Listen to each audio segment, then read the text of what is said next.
Once upon a time, when winter still wore a crown of stars, a wicked sprite decided to play a terrible trick on the world. He crafted a mirror with upside-down magic. In that mirror, beautiful things looked ugly, kind hearts seemed foolish, and every good thought turned sour. "Now everyone will see how silly beauty is," the sprite snickered. He and his mischievous students tried to carry the mirror up to the sky to tease the angels. But the higher they flew, the more the mirror trembled. "Hold it steady, fools!" cried the sprite. They didn't. The mirror slipped, fell, and shattered into a million glittering pieces. Tiny splinters, no bigger than snowflakes, blew across the earth. Whenever a speck lodged in an eye, it made the world look mean and ugly. Whenever a shard pierced a heart, it turned that heart hard and cold, like ice that never melts. But the world had other plans. In a little town stood two houses so close their rooftops almost touched. In each window, a wooden flower box bloomed with herbs and roses. Two children, a boy named Kay and a girl named Gerta, were neighbors and best friends. They bridged the narrow alley between their windows with a plank and ropes, so their flower boxes met in the middle, a rosy walkway just for them. Every summer afternoon, Kay and Gerta sat among the bees and blossoms, reading stories and sharing bread with jam. They whispered about brave knights and talking fish, and Gerta always laughed at Kay's silly voices. One winter, soft snow drifted down like feathers. Gerta pressed her nose to the window and sighed. "Each snowflake looks like a tiny white bee." "Bees live in hives," said Kay. "Where do snow bees live?" "In the Snow Queen's palace," Gerta whispered, pointing to the sky. "She rules them all." Just then, a sliver from the wicked mirror came flying on the wind. One speck flicked into Kay's eye, so small you'd miss it if you blinked. Another slipped into his heart. "Ow!" Kay cried, rubbing his face. Gerta reached for him. "Kay, what's wrong?" "Stop fussing," he snapped, startling them both. "You always cry over nothing." From that day, everything felt different. Roses looked ragged to Kay. Snow stopped being magical. It was only cold and empty. He rolled his eyes at fairy tales and started spending time with older boys who made fun of anyone who still believed in wonder. Gerta tried to cheer him, but he turned away. One evening, Kay pulled his little sled through the square as the winter twilight turned blue. A grand white sleigh glided to a stop beside him. The driver wore a cloak that shimmered like frost, and her eyes were as clear and cold as... From that day, everything felt different. Roses looked ragged to Kay. Snow stopped being magical. It was only cold and empty. He rolled his eyes at fairy tales and started spending time with older boys who made fun of anyone who still believed in wonder. Gerta tried to cheer him, but he turned away. One evening, Kay pulled his little sled through the square as the winter twilight turned blue. A grand white sleigh glided to a stop beside him. The driver wore a cloak that shimmered like frost, and her eyes were as clear and cold as ice. "Would you like a ride?" she asked, smiling. Kay nodded. He tied his sled to hers. The sleigh sped faster and faster, the world blurring to silver streaks. Suddenly, it lifted, like a breath carried by the wind. Kay gasped, but the driver caught him and set him beside her. Her kiss on his forehead was colder than a snowstorm, and yet it didn't hurt him at all. His heart was already frozen. Together they vanished into the northern sky. Spring came with birdsong and puddles, but Kay did not return. People whispered that the river had taken him. Gerta shook her head. "He is not gone," she said, her voice trembling but sure. One bright morning, she put on her sturdy shoes, folded a little loaf of bread into her pocket, said a small, brave prayer, and climbed into a tiny boat. The river carried her past fields and cows, past willow trees that tickled the water with their hair. At last, the boat drifted to a cottage wrapped in flowers, tulips, daisies, climbing roses, so many blossoms that the walls seemed to bloom. An old woman with rosy cheeks and a hat painted with flowers waved from the door. "You poor dear, all alone. Come in, come in. Stay a while. You shall have the most beautiful garden in the world." Gerta stepped into a summer that never ended. The air was warm, the birds sang, and time felt like a drowsy cat that never moved. She almost forgot why her heart ached. Almost. But one afternoon, something caught her eye, a rose painted on the old woman's hat. The sight struck her like a bell. "Roses," she whispered, and the remembering rushed in. Kay's laugh, their bridge of flowers, the winter sky. "Kay!" Gerta cried. She searched the garden. Behind a hedge, she found a single real rose. She kissed its petals, and her tears fell shining onto the leaves. The roses rustled in the breeze and whispered, "He is not dead. We saw him pass to the north." "Thank you," Gerta said, wiping her cheeks. She ran for her boat. "Stay, child," the old woman called, her voice kind yet strange. "You will be lost to the cold." But Gerta's love was stronger than any spell. She waved, climbed into the boat, and let the river carry her onward, northward, toward wind that smelled like snow. Her journey led through forests where branches threw silver lines against the sky, through fields where the last leaves fluttered like little flags. At last she came to a grand palace of white stone. A crow perched on the gate, his feathers glossy as ink. "Good day," the crow said, cocking his head. "Why wander alone, little girl?" "I'm looking for my friend Kay," Gerta answered. "Have you seen him?" The crow thought, "Perhaps there is a young prince inside who looks just like your friend. He is kind and clever, and the princess loves him. Come, I will show you." That night, the crow led Gerta through warm kitchens smelling of bread, down quiet corridors, and into a beautiful bedroom where the prince and princess slept. Gerta tiptoed closer, her heart beating like a drum. "Kay," she whispered. The prince opened his eyes, gentle and warm, not icy at all. Gerta knew at once, not Kay. She sank to the floor and began to cry, not loud, just the brave kind of crying that shakes your shoulders. The princess sat up and listened to Gerta's story. Then she wrapped Gerta in a soft blanket. "We will help you," she said.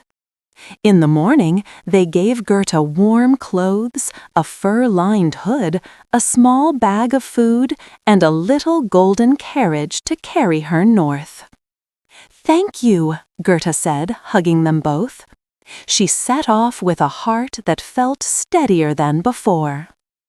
But the golden carriage was so shiny that robbers in the forest spotted it right away. They leapt out, not with swords and snarls, but with a lot of noisy laughing and clumsy boots. "Gold! Treasure!" they cried. And soon Gerta found herself in a smoky den full of chatter and clatter. Their leader, a woman with a booming voice and hands like oak roots, looked Gerta up and down. "What is this, a lost princess, or a sparrow in a fur hood?" Before Gerta could answer, a wiry little girl in a patched jacket tugged the leader's sleeve. "Let me keep her. I'll have a playmate." The robbers shrugged. Why not? They shared stew around the fire. The wild girl sat beside Gerta, eyes bright as sparks. "So, why the north?" Gerta told her everything: the mirror, the snow queen, the missing boy. The robber girl whistled. "You're foolish," she said softly, "but I like you." That night, while the robbers snored like thunderstorms, the girl shook Gerta awake. "I'm not supposed to do this," she whispered, grinning, "but rules are boring. Come on." She led Gerta to a stable where doves cooed and a great northern reindeer stood, eyes warm and brown as chestnuts. "He knows the way," the girl said, untying the rope. She pressed a little knife and a piece of bread into Gerta's hand. "You'll need these more than I will. Don't forget me." "I won't," Gerta promised. The reindeer knelt to let her climb on. Then they were off, flying over snowfields and frozen lakes, the stars crisp and close. Sometimes the northern lights danced above them like green ribbons in a wind no one could see. They ran for days and nights, stopping only once at a tiny hut where a wise Lapland woman shared warm soup and listened with kind stone-blue eyes. She wrote a message on a dried fish, yes, truly, and tucked it into Gerta's mitten. "Take this to the Finland woman," she said. "She will know what to do." They traveled on to a low, cozy hut built of ice and stones, smoke curling from its roof. Inside, the Finland woman sat by her fire, reading the message as if dried fish letters were the most ordinary thing in the world. She smiled at Gerta and patted the reindeer's nose. "You are close to the Snow Queen's palace," she said, "farther than the sharpest wind can fly, but not farther than love." "Can you give me magic to defeat her?" Gerta asked. The Finland woman shook her head. "You already carry more than any spell. A pure heart, love that does not give up. Remember, love is warmer than ice and stronger than fear." She gave Gerta no charm, no cloak, only a blessing that felt like a sunbeam settling on her shoulders. The reindeer carried Gerta across the final miles of glittering snow until he could go no farther. "Now you must walk," he murmured, nuzzling her hand. Gerta hugged his neck. "Thank you, friend." Then into the white she went, small footsteps, big courage, a prayer tucked under every breath. The Snow Queen's palace rose from the frost like a cathedral built of snowflakes. Its walls were clear as glass, its halls so vast and quiet that even an echo seemed to hush itself. The northern lights flowed over the ceilings like rivers of fire. At the very center lay a frozen lake, smooth as a mirror and shaped like a perfect star. On that ice sat Kay, pale and still. Around him lay pieces of ice, sharp and shining like little puzzles. The Snow Queen had told him, "If you can spell the word eternity with these pieces, you will be free, and I will give you the world." Then she had drifted away on a wind that didn't feel like anything at all. Kay stared at the pieces and felt nothing. Not laughter, not longing, not himself. His lips were blue. The shard in his heart had made him forget the roses, forget Gerta, forget everything that mattered. Gerta stumbled into the great hall and saw him. "Kay!" Her voice rang like a bell in winter air. He did not look up. Gerta ran to him and threw her arms around his cold shoulders. Her tears, warm as summer rain, fell onto his chest. One slipped deep, deeper, down to his heart, and there it melted the wicked shard of mirror. Kay shivered. He blinked. For the first time in a long time, he felt. Gerta kissed his eyelids, and the grain of glass in his eye slid out like sand. He gasped, his breath fogging the air. "Gerta," he whispered, "you came." "Of course I came," she said, laughing and crying at the same time. "I came to bring you home." A sound rose in the palace, not thunder, not cracking. It was the sound of love finding its way back. The ice star groaned. The mirror-smooth lake fractured with shining lines.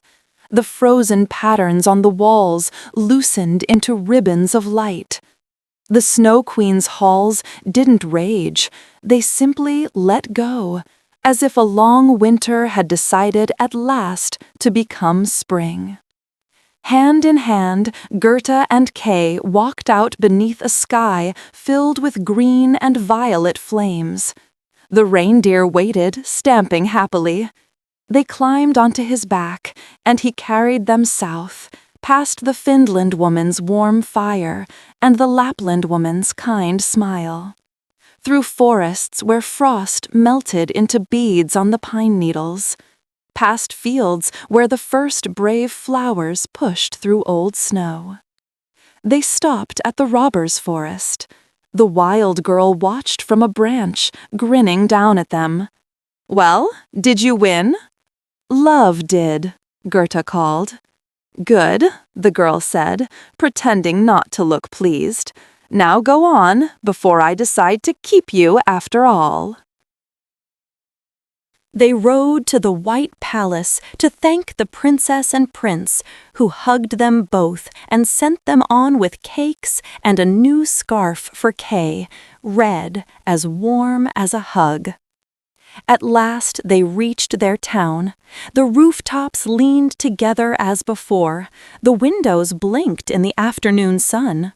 Their 2 flower boxes still touched across the alley, and the roses were in bloom, nodding in the summer breeze. Kay and Gerta stood among the blossoms. They were taller than they'd been, and wiser too, but their smiles were the same.